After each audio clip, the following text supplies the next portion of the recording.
जो रमज़ान का आखिरी जुमा है और ऐसे में आज जुमातुल विदा की नमाज अदा की गई। जयपुर के जौहरी बाजार की जामा मस्जिद में नमाजी पहुंचे और काली पट्टी बांधकर नमाज पढ़ा।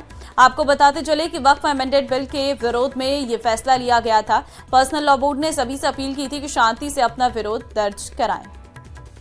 तो देखिए, हम जौहरी बाजार जयपुर की ये लाइव तस्वीरें आपको दिखा रहे हैं, जहां पर वक्फ अमेंडमेंट बिल के विरोध में काली पट्टी बांधी गई।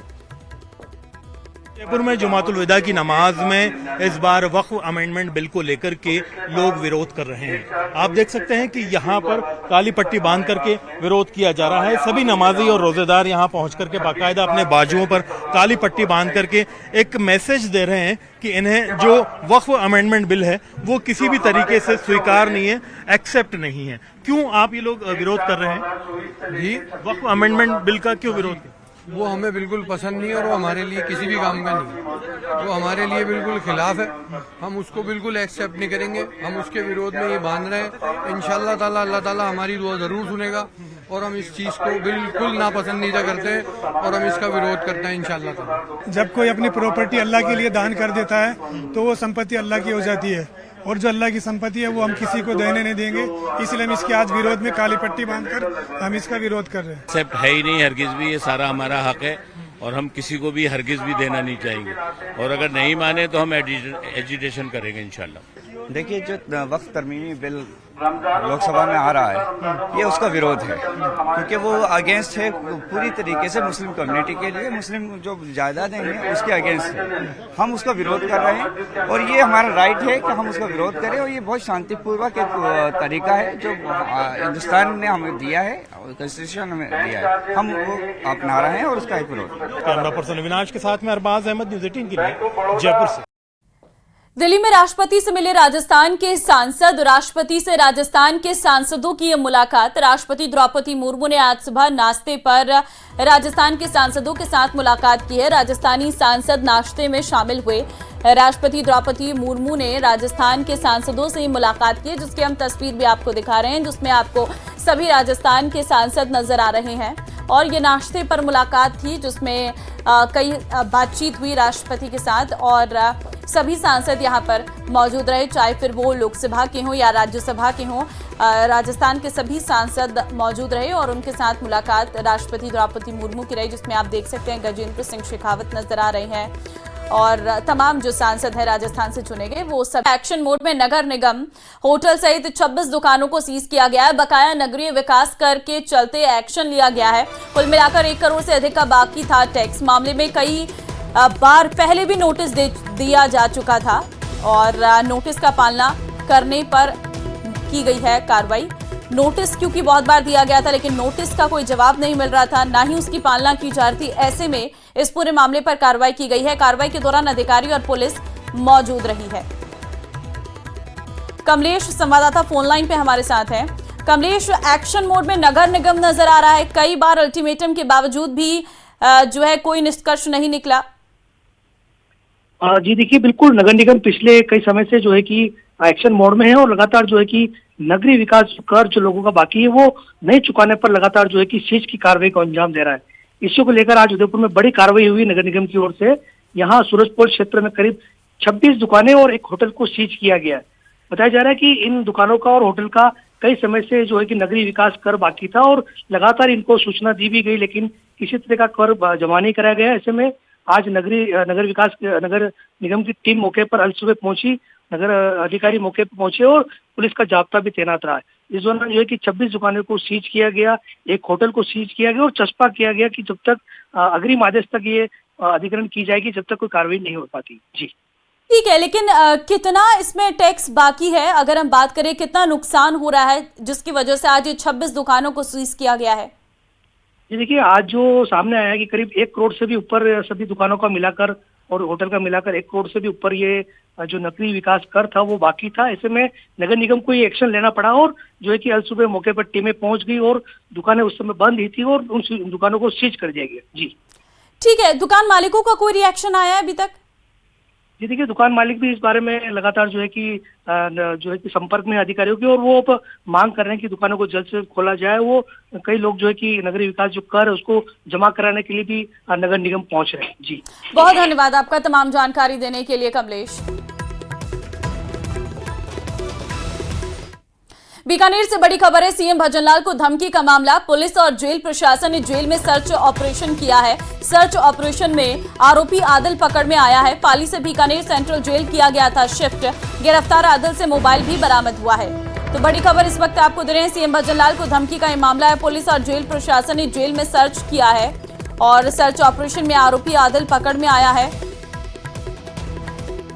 पाली से बीकानेर सेंट्रल जेल किया गया था शिफ्ट और गिरफ्तार आदिल से मोबाइल भी बरामद हुआ है। तो ये बड़ी खबर है, सर्च ऑपरेशन में आरोपी आदिल पकड़ में आया है और इस दौरान पुलिस और प्रशासन ने जेल में सर्च किया था। देखिए, सीएम भजनलाल को धमकी से जुड़ा ये पूरा मामला है। इससे पहले डिप्टी सीएम को भी इसी तरीके से धमकी दी गई थी जेल के अंदर से। उस पूरे मामले पर भी एक्शन लिया, 6 लोगों को गिरफ्तार किया गया। जेल में मोबाइल मिलना, जेल से धमकी मिलने का ये सिलसिला लगातार जारी है और इस बीच अब एक्शन मोड में भी देखने को मिल रही है।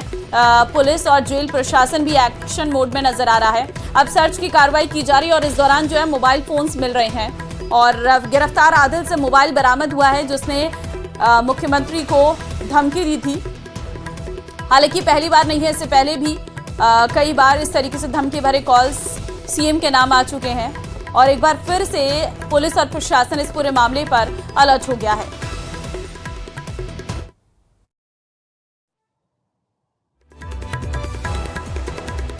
हमारे कंट्रोल रूम पे एक फ़ोन आया था जिसमें एक व्यक्ति ने कहा था कि मैं बीकानेर जेल से बोल रहा हूँ और उसने धमकी दी थी कि मैं सीएम साहब को मार दूंगा।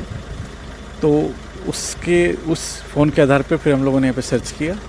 अब पूरा सघन यहाँ पे तलाशी अभियान चलाया गया है। जिस मोबाइल से और सिम से जो कॉल में यूज हुआ है उसको भी हमने बरामद किया है और जो जिसने फ़ोन किया था उसको भी आइडेंटिफाई करके उसको भी दस्तयाब करके और आगे हम लोग डिटेल उससे इन्वेस्टिगेशन कर रहे हैं। कौन है ये जिसे डिटेन किया? ये आदिल नाम का व्यक्ति है जो पाली का रहने वाला है। इससे भी डिटेल पूछताछ हम लोग कर रहे हैं। बीकानेर जेल से सीएम को धमकी देने वाले को अब पुलिस ने गिरफ्तार कर लिया है। बताया जा रहा है कि ये आरोपी आदिल है जो पाली से बीकानेर जेल में यहाँ पर शिफ्ट किया गया था और आज ऐसी एक सूचना कंट्रोल रूम पे मिली थी। उसके बाद जिले के पुलिस अधीक्षक आविंदर सागर के साथ तमाम पुलिस के अधिकारी जेल में पहुंचे और जेल प्रशासन के साथ मिलकर ये सर्च किया गया है। आप मेरे ठीक पीछे देखेंगे कि ये सेंट्रल जेल है जहाँ पर अभी सबको रोका गया है, अंदर नहीं जाने दिया गया है और अभी पुलिस अधीक्षक ने ये हमें बताया है कि इससे वो मोबाइल भी जब्त कर लिया गया है। फिलहाल पुलिस जो है आगे उससे अनुसंधान कर रही है कि ये किस मामले में यहाँ पर आया था और ये धमकी देने के पीछे क्या कारण है। बीकानेर से न्यूज़ 18 के लिए और झुंझुनू से है जहां लगातार जलस्तर गिरने के कारण ट्यूबवेल सूख चुके हैं। पानी के अभाव में खेती चौपट होती जा रही है। ऐसे में शेखावाटी को यमुना नहर का पानी दिलवाने की मांग को लेकर किसानों का चिड़ावा सिंघाना रोड स्थित लाल चौक बस स्टैंड के पास धरना जारी है। किसानों का कहना है कि एकमात्र आजीविका का साधन खेती और पशुपालन है, लेकिन पानी को लेकर लगातार संकट बढ़ता जा रहा है। आजीविका का साधन समाप्त हो रहा है। ऐसे में किसानों का कहना है कि जब तक झुंझुनू सहित शेखावाटी को यमुना नहर का पानी नहीं मिलेगा तब तक उनका आंदोलन जारी रहेगा। आज खेतियों की बर्बादी, मदे किसान हूँ मामूली खेत को कम काम करके और मेरे गुजारो चलाया कर तो ये पानी खत्म होना हो, मैं तो बेरोजगार हूँ। पानी पीने की समस्या, नहाने की समस्या, पशुओं की समस्या और खेती तो जमाई गई। तो सरकार हूँ पुरजोर अपील है कि जल्दी और जल्दी नहर को पानी दियो जाए और खेती बताई जाए, जनजीवन बताया जाए।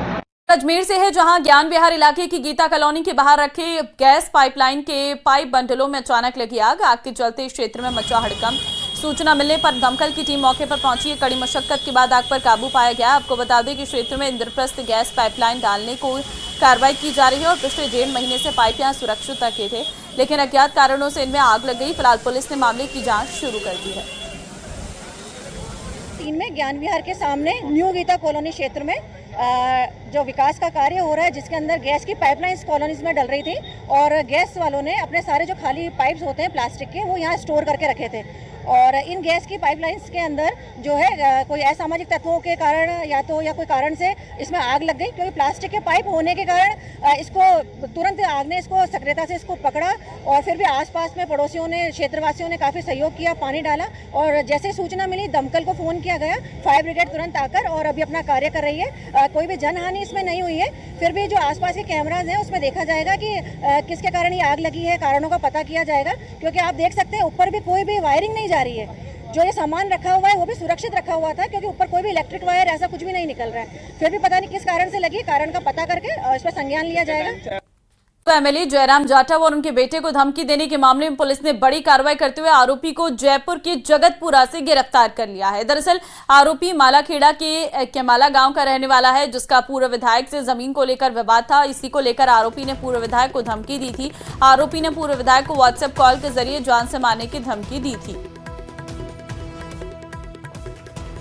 जाटव निवासी शालीमार ने रिपोर्ट दी थी कि मेरे मोबाइल पर व्हाट्सएप से एक व्यक्ति का कॉल आया, जिसने कहा कि 15 दिन में तेरे या तेरे पिताजी को गोली मार देंगे। उस रिपोर्ट पे हमने उस मोबाइल नंबर को ट्रैक किया और ट्रैक करके उस आरोपी तक पहुंचे। आरोपी का नाम है बंटी उर्फ राजवीर उर्फ बंटी, पिताजी का नाम रामस्वरूप, निवासी केमलागाबाद मालाखेड़ा का है और वर्तमान में जगतपुरा में रहता है। वो अपने घर पे वो जूस उसकी दुकान करता है। उसको हमने डिटेन किया और शांति भंग में श्रीमान एसडीएम साहब अजवर के पेश किया है। क्या प्रथम दृष्टया क्या मामला सामने आया, मतलब क्या बताया कि धमकी दी? आरोपी ने बताया था आपको हमारा कोई जमीन का प्रकरण है, इस प्रकरण में इस संबंध में हम जांच कर रहे हैं तो कितना सही बोल रहा है कितना झूठ बोल रहा है। कोटा में गर्मी की दस्तक के साथ ही अस्पताल में मरीजों और तीमारदारों को पीने के पानी के लिए भटकना पड़ रहा है। अस्पताल परिसर में लगे हुए वाटर कूलर ठीक नहीं होने के कारण मरीज और उनके परिजनों को परेशानियों का सामना करना पड़ रहा है। हालांकि अस्पताल अधीक्षक डॉक्टर धर्मराज मीणा का कहना है कि अधिकतर वाटर कूलर और नल को ठीक करवा दिया गया है, तो वहीं गर्मी को देखते हुए 57 नए पंखे लगवाए जाएंगे और इसके साथ ही एसी कूलर को भी दुरुस्त करवाने का काम शुरू कर दिया गया है।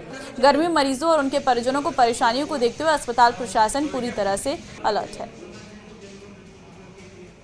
ये हमारे जहाँ पे जितने भी वाटर कूलर लगे हैं सभी फ्लोर पे और परिसर में उनको बहुत सारे को तो दुरुस्त कर दिया, एक दो है उनको भी हम ले रहे हैं क्योंकि उनकी जो खराबी है उसको देख के, बाकी सभी के मैंने उनको आदेशित कर दिया है कि ये इनको ठीक किया जाए। ऐसे ही जो कूलर है, डक्ट है, एसी है, एसी की जैसे जहाँ जहाँ डिमांड आ रही है जहाँ पे आवश्यक है वहाँ पे एसी को भी हम। आईपीएल मैचों में राजस्थानी भाषा में कमेंट्री की मांग तेज हो गई और इसको लेकर राजस्थान स्पोर्ट्स काउंसिल ने बीसीसीआई और ब्रॉडकास्टर को लेटर लिखा है, जिसमें डिमांड की गई है कि जयपुर में होने वाले मैचों में राजस्थानी में कमेंट्री हो। और राजस्थानी युवा समिति संस्था की गुजारिश पर स्पोर्ट्स काउंसिल सचिव ने ये लेटर लिखा है। तो आईपीएल में जिस तरीके से अलग अलग भाषाओं में कमेंट्री होती है, ठीक उसी तरीके से राजस्थानी भाषा की भी मांग की जा रही है। राजस्थानी युवा समिति संस्था की गुजारिश पर यह पत्र लिखा गया है। राजस्थानी युवा समिति ने जो पत्र लिखा है वो भी हम आपको दिख रहे हैं, जिसमें बीसीसीआई को ये लेटर लिखा गया है। क्या अब राजस्थानी में भी जो है आईपीएल में कमेंट्री की मांग की जा रही है, क्योंकि अलग अलग भाषाओं में पहले से ही, चाहे इंग्लिश की बात कर ले, हिंदी की बात कर ले, हरियाणवी, ऐसी तमाम भाषाएं हैं जिस पर कमेंट्री की जाती है, लेकिन अब राजस्थानी भाषा की भी मांग उठ रही है।